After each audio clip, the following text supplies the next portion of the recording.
Em nome do Pai, do Filho e do Espírito Santo. Amém. Proclamação do Evangelho de Jesus Cristo segundo Mateus. Naquele tempo, disse Jesus aos seus discípulos: Quando orardes, não useis muitas palavras como fazem os pagãos. Eles pensam que serão ouvidos por força das muitas palavras. Não sejais como eles, pois vosso Pai sabe do que precisais, muito antes que vós o peçais. Vós deveis rezar assim: Pai nosso que estais nos céus, santificado seja o teu nome. Venha o teu reino, seja feita a tua vontade, assim na terra como nos céus. O pão nosso de cada dia dá-nos hoje. Perdoa as nossas ofensas, assim como nós perdoamos a quem nos tem ofendido. E não nos deixes cair em tentação, mas livra-nos do mal. De fato, se vós perdoardes aos homens as faltas que eles cometeram, vosso Pai que está nos céus também vos perdoará. Mas se vós não perdoardes aos homens, vosso Pai também não perdoará as faltas que vós cometestes. Palavra da salvação. Hoje no Evangelho, Jesus nos traz um ensinamento sobre a oração, nos chamando a atenção sobre a realidade de não usar muitas palavras, porque uma vez que nós usamos muitas palavras, podemos cair no grande erro de só falar e nunca escutar o que Deus está falando, porque a oração ela é um diálogo de intimidade. Mas para que haja um verdadeiro diálogo, é necessário que haja também, da nossa parte, uma atitude de fala, mas também de escuta. Porque a oração ela é muito mais escutar do que falar. Por isso que Jesus Cristo ele vai nos chamar a atenção sobre esta realidade da oração e vai nos ensinar uma oração. E essa oração que ele ensina nada mais é do que uma fórmula de todos os artigos essenciais que nós precisamos aprender a vivê-los e principalmente não permitir com que eles saiam da nossa oração, do nosso diálogo com Deus. Por isso que Jesus ele fala para não usar muitas palavras, mas que na nossa oração nós possamos dizer. Veja que os artigos do Pai Nosso, dessa oração que o Senhor ensina, são 7. E eles estão ali um pouco divididos em 2 partes. Porque a primeira parte, que tem a ver com esse primeiro artigo, ele ali está vinculado a uma atitude de adoração e também uma atitude de louvor. Por isso que se nós olharmos bem no Sagrado Evangelho, nós vamos ver que o início da oração diz: Pai nosso que estás nos céus, santificado seja o teu nome. Veja, nós dizemos que Deus é o nosso Pai que está nos céus. Isso é uma atitude de adoração, porque nós estamos reconhecendo que existe alguém acima de nós. E depois, santificado seja o teu nome. Isso é uma atitude de louvor, um louvor sobre o nome de Deus. Depois nós vemos uma sequência de pedidos, e ali nós vemos algo essencial, que nós vemos Jesus Cristo ensinando numa hierarquia de valores.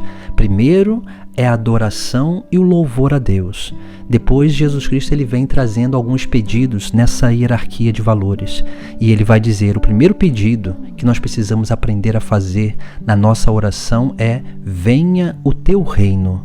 Ou seja, o reino de Deus, o reino dos céus, é aquilo que deve ser a primeira coisa que nós pedimos em nossa oração, porque o reino é aquilo que há de mais importante, porque no reino está o próprio Deus. E uma vez que nós buscamos o reino dos céus, a vida eterna, nós estaremos também buscando a união com o próprio Deus. Depois, Jesus ele nos ensina que a segunda prioridade da nossa vida, e principalmente na nossa oração, é a vontade de Deus. Por isso que Jesus ensina: seja feita a tua vontade, assim na terra como nos céus, para que se realize a vontade de Deus nesta terra. Porque o que é mais importante para nós é a vontade de Deus, porque somente aquele que nos criou sabe aquilo que realmente é o melhor para cada um de nós. Somente a vontade de Deus é capaz de nos fazer felizes, porque somente essa vontade nos traz aquilo que nós precisamos, não aquilo que nós queremos. Porque somente quando nós entendemos o que nós precisamos, que nós somos capazes de ser gratos a Deus por aquilo que nós temos, que nós recebemos. Depois, Jesus ele nos chama a atenção sobre aquilo que é as necessidades corporais e espirituais desta terra. Porque ele vai nos ensinar a dizer: o pão nosso de cada dia dá-nos hoje.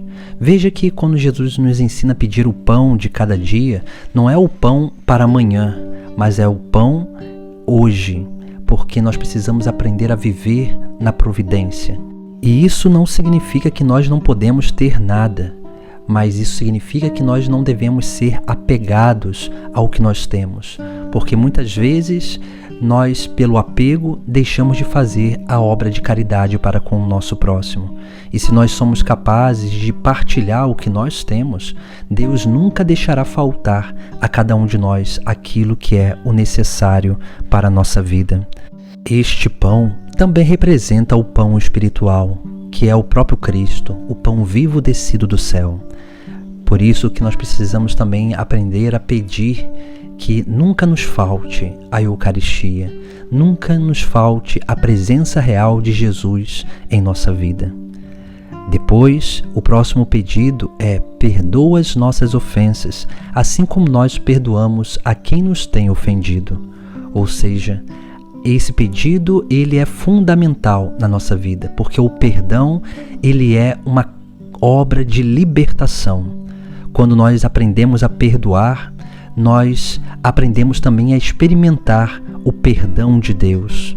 Quando nós experimentamos o perdão de Deus numa profundidade, num arrependimento, numa contrição dos nossos pecados, nós também conseguimos transmitir e transbordar este perdão para com o nosso próximo. Por isso que Jesus Cristo ele nos chama a atenção sobre essa obra do perdão e ele deixa a salvação nas nossas mãos aqui, porque nós seremos perdoados na medida em que nós perdoamos os nossos irmãos, porque perdoa as nossas ofensas, assim como nós perdoamos, veja, assim como nós perdoamos a quem nos tem ofendido. Depois, Jesus Cristo ele também nos ensina: e não nos deixe cair em tentação, mas livra-nos do mal. Ou seja, veja que Jesus Cristo ele nos ensina que nós teremos tentações, pois ele não nos ensina a não pedir tentações. Ele nos ensina a pedir ajuda de Deus para não cair em tentações, porque as tentações, muitas vezes, elas são necessárias para que nós possamos perceber quais são as nossas fraquezas, as nossas fragilidades, as nossas dificuldades que precisam ser trabalhadas. Por isso que o demônio, ele não serve a Deus, mas Deus se serve até do demônio para a edificação do ser humano, de cada um de nós. Por isso que ele permite que muitas vezes nós sejamos tentados em algumas coisas, justamente para que possamos verdadeiramente perceber qual é a nossa fragilidade, qual é a fresta, a porta aberta para o inimigo de Deus dentro de nós. E depois nós fazemos esse pedido: mas livra-nos do mal. Aqui do mal seria do maligno, daquele que é o autor do pecado, do demônio. Por isso que essa oração ela vem numa hierarquia de valores, onde nós precisamos aprender a pedir as coisas verdadeiramente necessárias para a nossa vida, para que assim nós possamos alcançar a salvação e ter uma vida de oração fervorosa, uma vida de oração de intimidade com o próprio Deus, essa vida de união com Ele, onde verdadeiramente nós conseguimos não só dialogar, falar, mas principalmente escutar Deus e perceber a obra que Ele realiza na nossa vida. Em nome do Pai, do Filho e do Espírito Santo. Amém.